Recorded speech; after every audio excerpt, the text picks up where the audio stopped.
que l'astronomie est la première et la plus importante des sciences, et que sans elle, nous vivrions en aveugle, dans l'ignorance des merveilles de l'univers. Elle est de la base même du véritable savoir humain. Astronomie, astrophysique, cosmologie, astroparticules. Ça se passe là-haut. Salut à toutes et à tous. Encelade, lune de Saturne, éjecte continuellement d'importantes quantités de particules de glace dans l'espace provenant de son océan souterrain. Des chercheurs ont analysé chimiquement des particules fraîchement émises provenant directement de l'océan souterrain d'Encelade grâce à des données de la sonde Cassini. Et oui, encore elle. Ils ont pu détecter des intermédiaires de molécules organiques potentiellement pertinentes sur le plan biologique. Découverte pour la première fois dans des particules de glace provenant d'un océan extérieur à la Terre. L'étude est publiée dans Nature Astronomy. Encelade mesure environ 500 km de diamètre. Sa surface est recouverte d'une couche de glace d'une épaisseur moyenne d'environ 25 à 30 km. En 2005, la sonde Cassini de la NASA a découvert un immense geyser de gaz et de particules de glace au-dessus de son pôle sud. Des mesures effectuées ultérieurement par Cassini ont révélé la présence d'un océan d'eau liquide à l'intérieur du satellite. Elles ont également montré que les particules de glace contenaient des molécules organiques. Mais ces particules examinées n'étaient pas fraîches, entre guillemets. Elles orbitaient déjà autour de la petite Lune depuis un certain temps. Cependant, en 2008, Cassini a survolé la surface d'Encelade à seulement 21 km d'altitude, jusqu'à la limite du panache de glace et de gaz, c'était le survol E5. Les données recueillies lors de ce survol proviennent donc de particules de glace fraîches qui étaient présentes à l'intérieur du satellite peut-être quelques minutes avant.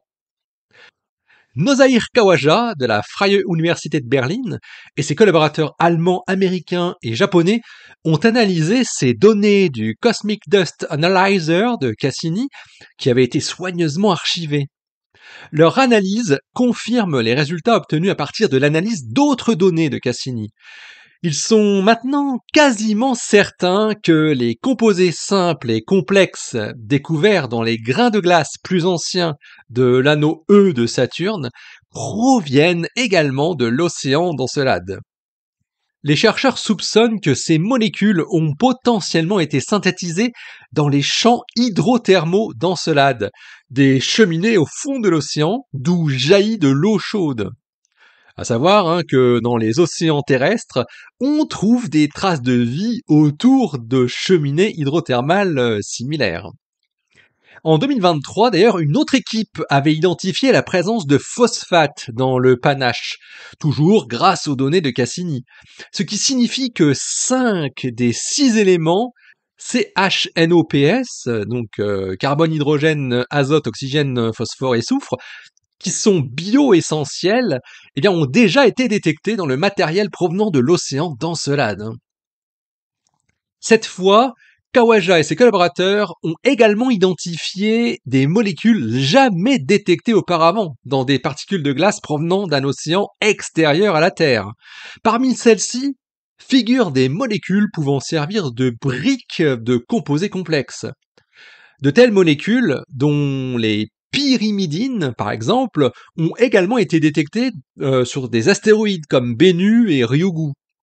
Sur Terre, les pyrimidines comptent parmi les composants essentiels de l'ADN. Certains de ces composés n'avaient pas été détectés dans les particules de glace analysées précédemment.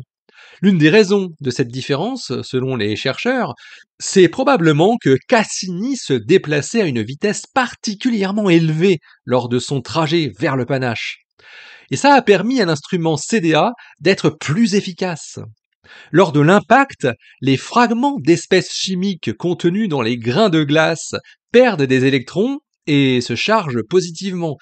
Ils sont attirés vers une électrode chargée négativement et l'atteignent d'autant plus rapidement qu'ils sont plus légers. La mesure du temps de transit de tous les fragments chargés positivement produit un spectre de masse. Il est alors possible de tirer des conclusions sur la molécule d'origine. Si la vitesse au moment de la collision est trop faible, des interférences peuvent parfois apparaître dans les spectres de masse de l'instrument CDA. Les signatures laissées par les molécules ne peuvent alors plus être interprétées clairement.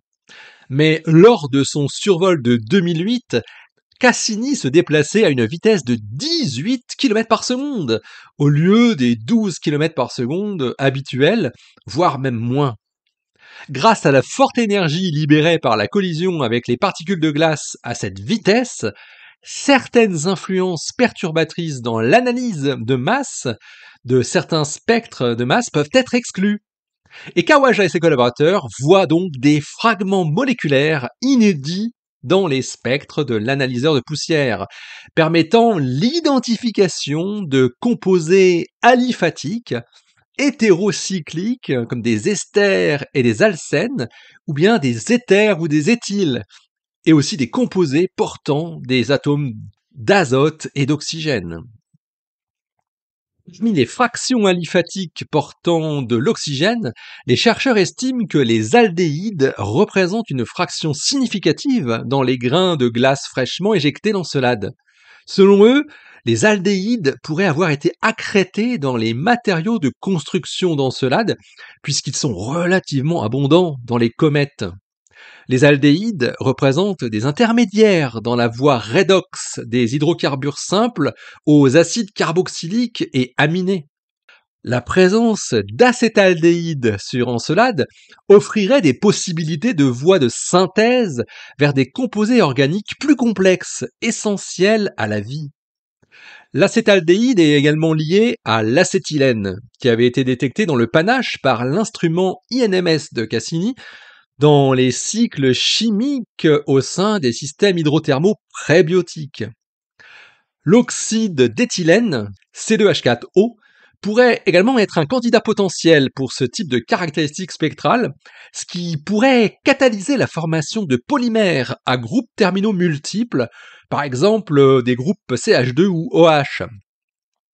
Et par exemple, l'oxyde d'éthylène peut faciliter l'alkylation de composés aryles simples, par exemple le benzène, par des réactions de type Friedel-Crafts, qui conduisent à la formation d'alcools aryles substitués dans des conditions hydrothermales toujours. Ce processus pourrait ensuite conduire à la synthèse de composés organiques plus complexes, tels que les hydrocarbures polycycliques aromatiques ou bien les espèces macromoléculaires détectées dans les grains de glace d'Encelade. Khawaja et ses collaborateurs détectent aussi des molécules de type éther et ester et alcène aliphatique, ou bien cycliques, dans les grains de glace du panache, ce qui complète les identifications précédentes de ces molécules dans d'autres corps planétaires du système solaire. Les éthers et les esters sont rarement trouvés dans les comètes, mais elles apparaissent comme des ponts entre les molécules aromatiques de la matière organique insoluble qui est trouvée dans les chondrites carbonées.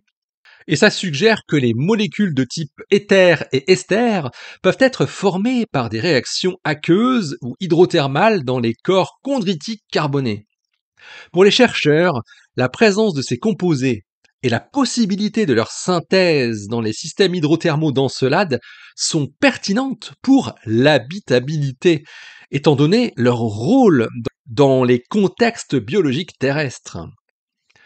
Il a été démontré que des composés esters peuvent se former dans des conditions hydrothermales réductrices à partir de précurseurs lipidiques en présence d'ions ammonium, un scénario qui est réaliste pour l'interface eau-roche d'Encelade. Ces esters sont stables dans des conditions hydrothermales et conservent une signature abiotique distincte, à savoir la prédominance d'un nombre impair de carbone.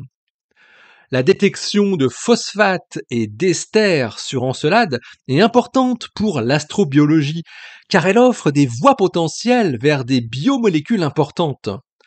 On sait aussi que les alcènes sont des intermédiaires dans une variété de réactions entre des classes plus abondantes de composés organiques dans les systèmes hydrothermaux sous-marins. Ces composés sont impliqués dans des réactions d'hydratation, d'oxydation et de dimérisation dans ces conditions. La présence d'alcène sur Encelade diversifie donc probablement les réactions chimiques accessibles sur les sites hydrothermaux. En résumé, Kawaja et ses collaborateurs ont détecté des esters, des alcènes, des éthers et des éthyles, et des espèces portant azote et oxygène dans le panache d'Encelade, tout juste expulsé de son océan subglaciaire. Ces nouveaux groupes fonctionnels organiques ouvrent de nouvelles voies pour la chimie hydrothermale, en plus des voies précédemment postulées. Ils confirment également la présence de 10 espèces aromatiques portant de l'oxygène qui avaient été précédemment identifiées, et ils imposent de nouvelles contraintes sur leur origine. Alors ce travail démontre que de tels groupements moléculaires dans ces grains de glace fraîchement éjectés proviennent probablement de l'intérieur d'Encelade plutôt que de l'altération spatiale pendant leur durée de vie dans l'anneau E. Bien que la possibilité d'une chimie du plasma post-impact ne puisse être exclue, selon les chercheurs, les espèces identifiées dans ce travail sont entièrement indépendantes de tels processus à la vitesse de la sonde à ce moment-là. Les données obtenues par l'instrument INMS de Cassini lors des survols E5, E17, E18 et E21 concordent bien avec les résultats rapportés ici en tout cas. Les molécules détectées dans le panache suggèrent un sous-sol enrichi en matière organique, avec une gamme diversifiée de voies de réaction qui élargit à la fois l'espace chimique connu et potentiel de l'océan chaud d'Encelade. La sonde Cassini a été écrasée intentionnellement dans Saturne en 2017, on s'en souvient. Mais aujourd'hui encore, les données enregistrées par ces instruments de mesure il y a de nombreuses années offrent de nouvelles perspectives sur l'océan d'Encelade et aussi sur les méduses qui y volettent probablement avec dédain. L'article de Nozair Kawaja et ses collaborateurs est paru dans Nature Astronomy le 1er octobre 2025. Il porte le titre Détection de composés organiques dans les grains de glace fraîchement éjectés depuis l'océan d'Encelade. Allez, d'ici la prochaine, portez-vous bien, restez bien les yeux vers le ciel et puis restez bien les pieds sur terre. Allez, salut!